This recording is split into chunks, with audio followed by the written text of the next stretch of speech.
वन्देऽहं श्रीगुरु श्रीयुतपदकमलं श्रीगुरून् वैष्णवांश्च श्रीरूपं साग्रजातं सहगण रघुनाथान्वितं तं सजीवं साद्वैतं सावधूतं परिजनसहितं श्रीकृष्ण चैतन्यदेवं श्रीराधाकृष्णपादान् सहगण ललिता श्रीविशाखान्वितांश्च। जय राधे, जय निताई, जय गुरुदेव। আজকের দিনটি অত্যন্ত পবিত্র। আজ অঘ্রাণ মাসের শুক্লাপক্ষীয় একাদশী, এটি মোক্ষদা একাদশী নামে পরিচিত। তো এই একাদশী তারপরে আবার হচ্ছে গীতা জয়ন্তী। আমরা গীতা জয়ন্তীর প্রসঙ্গে পরে আসব। প্রথমে এই একাদশী সম্পর্কে সামান্য আলোচনা করে নিই। তো এই একাদশীর দিনে একবার যুধিষ্ঠির ভগবানকে জিজ্ঞাসা করছেন যে প্রভু, এই অঘ্রাণ মাসের শুক্লাপক্ষের এই যে একাদশী, এটি কোন একাদশী, বা এই একাদশীর দেবতাই বা কে, বা এর অর্চন বিধি বা কি, এইভাবে প্রশ্ন করেন। তো তখন শ্রী ভগবান উত্তরে বলেন, যুধিষ্ঠির, তুমি অত্যন্ত সুন্দর একটি প্রশ্ন করেছো। তো এই একাদশী সম্পর্কে তোমাকে বলছি, তুমি মন দিয়ে শোনো।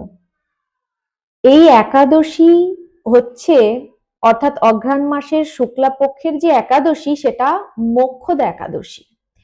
এই একাদশী যে পালন করে তার নরকগমন হয় না, বা পূর্বে যদি তার কোনো পিতৃপুরুষ নরক যন্ত্রণায় আবদ্ধ হয়ে থাকে, সেও মুক্ত হয়ে যায়। আর এটা হচ্ছে শ্রী দামোদর ভগবানের উপাসনার একটি দিন।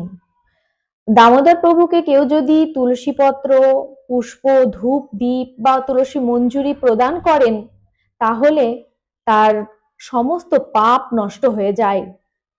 তো শোনো, তোমাকে বর্ণিত কাহিনী শোনায়। এই কাহিনী যে শ্রবণ করে তার সমস্ত পাপ ক্ষয় হয়ে যায়। তো একসময় মনোরম চম্পকনগরে বৈখানস নামে এক রাজা ছিলেন।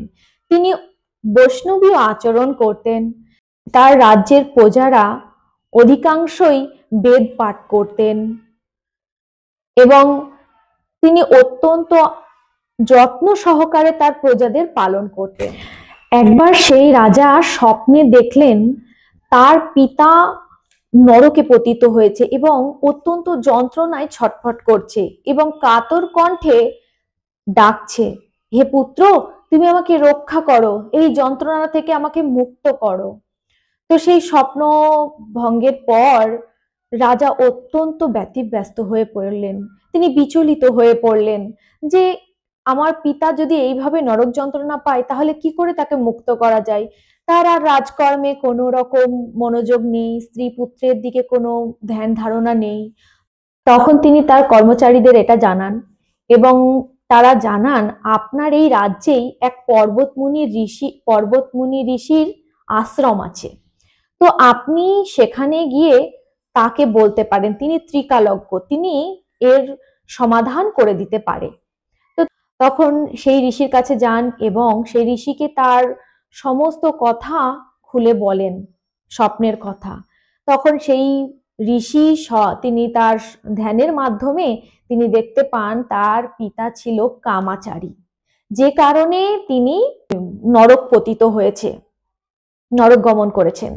এবং সেই জন্য ওনাকে পরামর্শ দেন যে তোমার এই পিতাকে মুক্ত করতে গেলে তোমাকে এই যে অঘ্রাণ মাসের শুক্লপক্ষে যে মোক্ষদা একাদশী আসবে, সেই একাদশী তুমি যদি শ্রী দামোদরের পূজা অর্চন করো, তাহলে বা এই একাদশীর ব্রত পালন করো, তাহলে তোমার পিতা এই নরক যন্ত্রণা থেকে মুক্ত হয়ে যাবে। তো তখন সত্বর সেখান থেকে রাজা আসেন এবং তার স্ত্রী পুত্রদেরকে নিয়ে এই ব্রত পালন করেন এবং তার পিতা সেই অধোগতি থেকে ঊর্ধ্বগতি প্রাপ্ত হয়, অর্থাৎ স্বর্গে গমন করেন পুত্রের কিঞ্চিত পুণ্যফল লাভ করাতে। তখন শ্রীকৃষ্ণ যুধিষ্ঠিরকে বললেন, এই মোক্ষদা একাদশী অত্যন্ত পুণ্যফলদায়ী।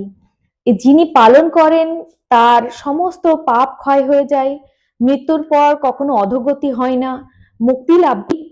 এই একাদশীর যে কত পূর্ণ ফল তা আমিও জানি না। এই একাদশী আমার চিন্তামণির মতন অত্যন্ত প্রিয়। তা এই হলো আজকের মোক্ষদা একাদশীর মাহাত্ম্য। তো আজকের দিনটি আরো একটি কারণে অত্যন্ত পবিত্র। আজকে হচ্ছে গীতা জয়ন্তী। আজ থেকে 5127 বছর পূর্বে ভগবান শ্রীকৃষ্ণ অর্জুনকে এই গীতার জ্ঞান পুনরায় দান করেন। গীতা হচ্ছে প্রত্যেকটি মানুষের প্রত্যেকটি প্রশ্নের উত্তর এই গীতার মধ্যে আছে।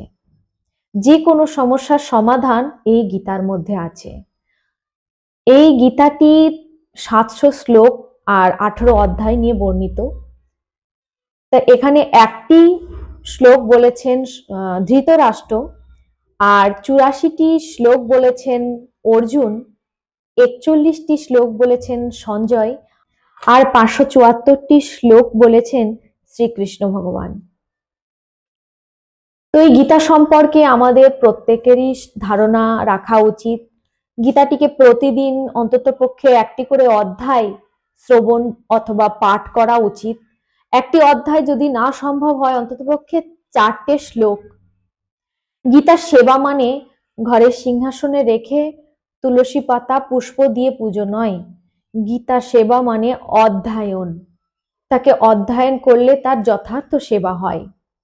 তাই প্রত্যেকের এই গীতা সম্পর্কে জানা বা এর যে জ্ঞান ভগবান দিয়ে গেছেন, সেই জ্ঞান আমাদের হৃদয়ে স্থাপন করা উচিত।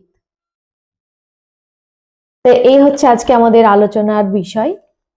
তো ভুল ত্রুটি হলে মার্জনীয়। রাধে রাধে।